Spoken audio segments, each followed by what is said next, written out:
Bible مسیحیوں اور خدا کا کلام۔ بائبل خدا کا کلام ہے۔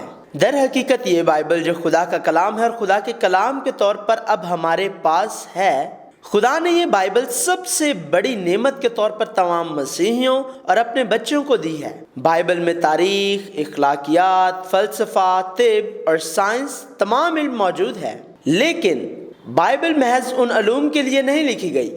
تاریخ، اخلاقیات، فلسفہ، طب اور سائنس کے علم کو لینے کے لیے دوسری کتابیں بہتر ہیں۔ چنانچہ بائبل کو لطف اٹھانے یا فائدہ اٹھانے کے لیے استعمال نہیں کیا جانا چاہیے، کیونکہ بائبل تو خدا کی محبت اور یسوع مسیح کی کہانی ہے۔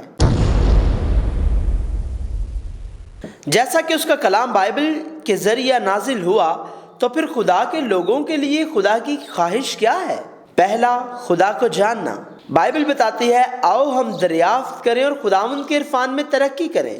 اس کا ظہور صبح کی مانند یقینی ہے، اور وہ ہمارے پاس برسات کی مانند، یعنی آخری برسات کی مانند جو زمین کو سیراب کرتی ہے، آئے گا۔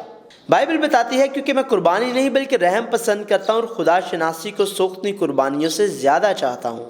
دوسرا، خدا سے محبت کرنا۔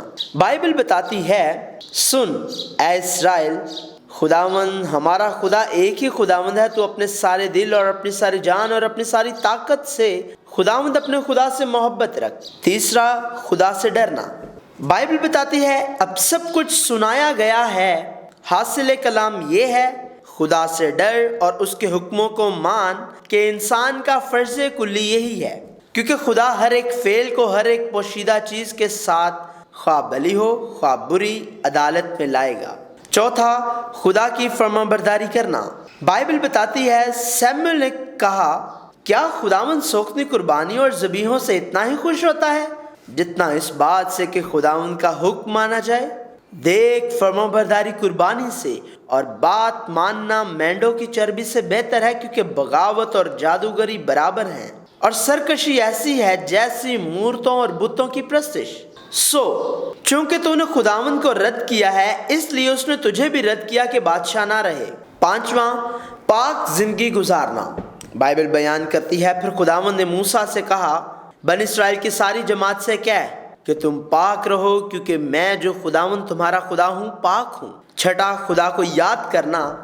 بائبل بتاتی ہے، اور اپنی جوانی کے دنوں میں اپنے خالق کو یاد کر، جب کہ برے دن ہنوز نہیں آئے اور وہ برس نزدیک نہیں ہوئے جن میں تو کہے گا کہ ان سے مجھے کچھ خوشی نہیں، جب کہ ہنوز سورج اور روشنی اور چاند اور ستارے تاریک نہیں ہوئے اور بادل بارش کے بعد پھر جمع نہیں ہوئے۔ بائبل بتاتی ہے، پہلی باتوں کو جو قدیم سے ہیں یاد کرو، کہ میں خداوند ہوں اور کوئی دوسرا نہیں، میں خدا ہوں اور مجھ سا کوئی نہیں۔ ساتواں، خدا کے ساتھ چلنا۔ بائبل بیان کرتی ہے، میں کیا لے کر خداوند کے حضور آؤں اور خدا تعالیٰ کو کیوں کر سجدہ کروں؟ کیا سوختنی قربانیوں اور یک سالہ بچڑوں کو لے کر اس کے حضور آؤں؟ کیا خداوند ہزاروں مینڈوں سے یا تیل کی 10,000 نہروں سے خوش ہوگا؟ کیا میں اپنے پہلوٹے کو اپنے گناہ کے عوض میں اور اپنی اولاد کو اپنی جان کی خطا کے بدلہ میں دے دوں؟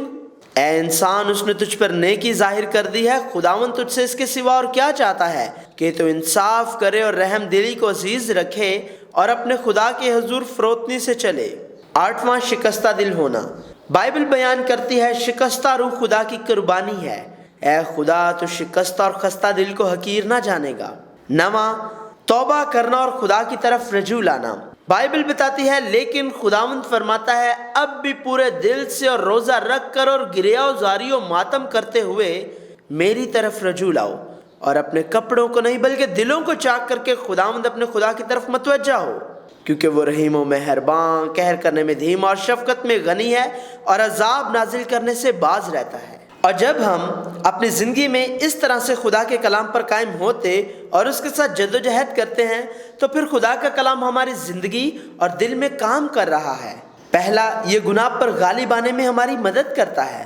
بائبل بتاتی ہے، جوان اپنی روش کس طرح پاک رکھے؟ تیرے کلام کے مطابق اس پر نگاہ رکھنے سے۔ میں پورے دل سے تیرا طالب ہوا ہوں، مجھے اپنے فرمان سے بھٹکنے نہ دے۔ میں نے تیرے کلام کو اپنے دل میں رکھ لیا تاکہ میں تیرے خلاف گناہ نہ کروں۔ دوسرا، نجات پانے کی دانائی حاصل کرنا۔ بائبل بتاتی ہے، اور تو بچپن سے ان پاک نوشتوں سے واقف ہے جو تجھے مسیح یسوع پر ایمان لانے سے نجات حاصل کرنے کے لیے دانائی بخش سکتے ہیں۔ تیسرا، راست بازی میں تعلیم اور اصلاح اور راست بازی کے لیے تربیت۔ بائبل بتاتی ہے ہر ایک صحیفہ جو خدا کے الہام سے ہے تعلیم اور الزام اور اصلاح اور راست بازی میں تربیت کرنے کے لیے فائدہ مند بھی ہے۔ چوتھا، یہ ہمیں خدا کے لوگوں کی حیثیت سے کامل اور تمام کاموں کو کرنے کے لیے بااختیار بناتا ہے۔ بائبل بتاتی ہے تاکہ مرد خدا کامل بنے اور ہر ایک نیک کام کے لیے بالکل تیار ہو جائے۔ نیز خدا کے کلام بائبل کے ذریعہ سے خدا کے بچوں کو اور زیادہ روحانی فوائد حاصل ہوتے ہیں۔ پہلا، مصیبت اور پریشانی سے پیدا ہونے والے خوف پر قابو پانا۔ مایوسی اور نا امیدی میں ہم کلام کے ذریعے امید حاصل کر سکتے ہیں۔ دوسرا، اپنے گمنڈ کو رد کرتے روزانہ عاجزی کے ساتھ خدا کے نزدیک آتے اور خدا کا فضل و کرم پاتے۔ کلام کے توسط سے ہم ہر روز اپنی گناہ کی حالت کو یاد کر سکتے اور جان سکتے ہیں۔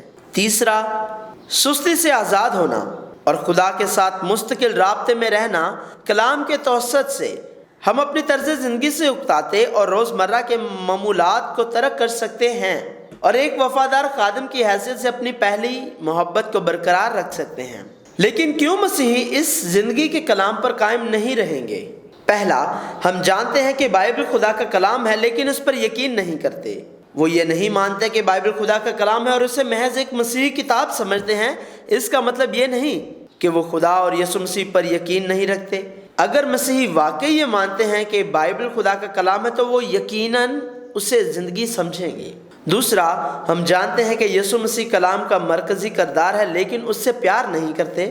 یہ کلام کے ذریعے یسوع مسیح کو جاننے، پیار کرنے اور ماننے کے مترادف ہے۔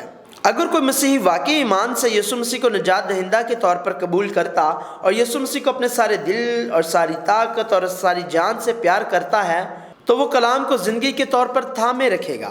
تیسرا، کیونکہ ہم اقتدار میں رہنے والے شیطان کے خلاف روحانی جنگ کی خوفناک حقیقت کو نہیں جانتے ہیں۔ شیطان جانتا ہے کہ روحانی جنگ میں خدا کے کلام کا ہتھیار کتنا طاقتور ہے، لہٰذا وہ ہمیں کلام کے بغیر سب کچھ کرنے کو کہتا ہے، لیکن مسیحی روحانی جنگ یا کلام کی قدرت کی سچائی سے واقف نہیں۔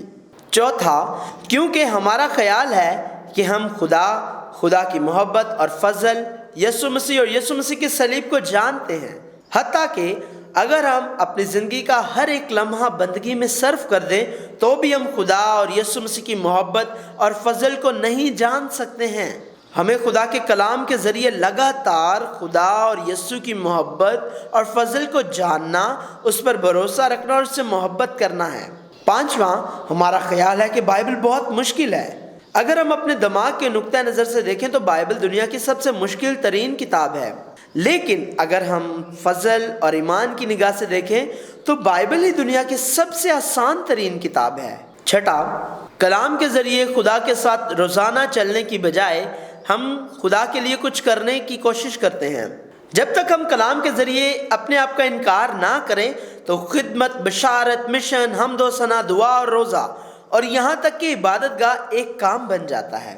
ساتواں، حتیٰ کہ اگر ہم بائبل پر عمل نہ کریں تو بھی جسمانی طور پر ہم زندہ ہیں۔ مسیحی روح کی موت کو نہیں مانتے کیونکہ جسم تو زندہ ہے، اگرچہ روح کلام کے بغیر مر جائے تو بھی جسم زندہ رہتا ہے۔ آٹھواں، اہم کام سے پہلے ضروری کام کو ترجیح دی جاتی ہے۔ دنیا میں خدا کو جاننے سے زیادہ کوئی بھی اہم کام نہیں ہے، جس نے ہمیں نجات دہندہ یسوع مسیح کے ساتھ چلنے کے لیے ابدی زندگی کا تحفہ مفت دیا۔ نواں، ہمیں جو کام کرنا چاہیے اس سے پہلے ہم وہ کام کرتے ہیں جو کام ہم کرنا چاہتے ہیں۔ ہماری گنہگار فطرت ہر روز کی پہلی گھڑی میں کلام کے سامنے عاجزی سے جھکنے اور خدا کی شکر گزاری کرنے سے انکار کرتی ہے اور اپنے کام کو جو ہمیں نمایاں کرے ترجیح دیتی ہے۔ 10واں، ہم ہمیشہ کہتے ہیں کہ ہمارے پاس وقت نہیں ہے اور ہم اسے اگلی بار پڑھیں گے، صبح، دوپہر، شام، کل اور اگلے مہینے۔ ہم اسے زیادہ سے زیادہ آگے بڑھاتے رہتے ہیں، یہ اس وجہ سے نہیں کہ ہمارے پاس وقت نہیں، بلکہ اس لیے کہ ہمارے خیال میں ایک اگلا وقت ہے۔ خدا کا کلام زندگی ہے اور اگر کوئی مسیحی بائبل کے کلام کے بغیر زندہ ہے تو وہ زندہ تو ہے لیکن مردوں سے مختلف نہیں۔ ایک مسیحی کی زندگی جو خدا کے کلام کو یوں تھامے ہے جیسا کہ یہ اس کی اپنی زندگی ہو، ہمیشہ جاری رہے گی۔